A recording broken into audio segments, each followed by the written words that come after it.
रिवेश महाराज जी, आपके चरणों में कोटि कोटि प्रणाम। महाराज जी, आशीर्वाद, वरदान और कृपा में क्या फर्क है, अंतर है? आशीर्वाद, हृदय प्रसन्न हुआ और तुम्हारे लिए शुभ मंगल कामना की। वरदान, तुमने तपस्या की, साधना की और मांग की, उसकी पूर्ति हुई। और कृपा भगवान की तरफ से अहेतु की होती है, इसमें कोई हेतु नहीं होता है। और कृपा का भीषण भी रूप हो सकता है, हाथ पैर भी टूट सकते हैं, आग में भी जलाए जा सकते हो। कृपा का यह भी स्वरूप हो सकता है। कृपा का भीषण और मृद दोनों स्वरूप हो सकता है। कुसुम से भी कोमल और वज्र से भी कठोर कृपा का स्वरूप हो सकता है।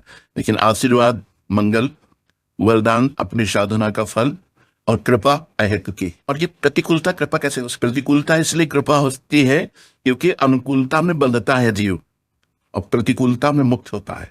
प्रतिकूलता में राग का नाश होता है। जब ऐसी परिस्थिति आ जाए कि आपके पास धन नहीं है और आपका शरीर भी अस्वस्थ है और आपसे कोई बात नहीं कर रहा, ये प्रतिकूलता ही तो है, तब किसकी याद आएगी? भगवान की। जब आपको बहुत प्यार करने वाले हैं, सब खान पान सामग्री है, तो किसकी याद आएगी? दोस्तों की, संसार की। भगवान की थोड़ी याद आएगी।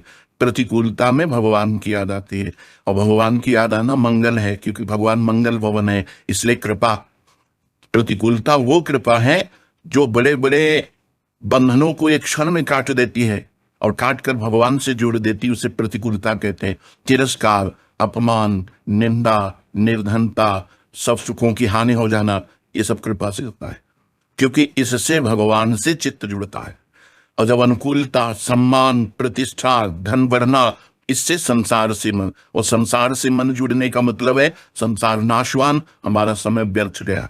और भगवान से मन जोड़ने का मतलब अविनाशी, हमारा समय सार्थक हुआ। तो समय सार्थक हुआ, कृपा हो गई।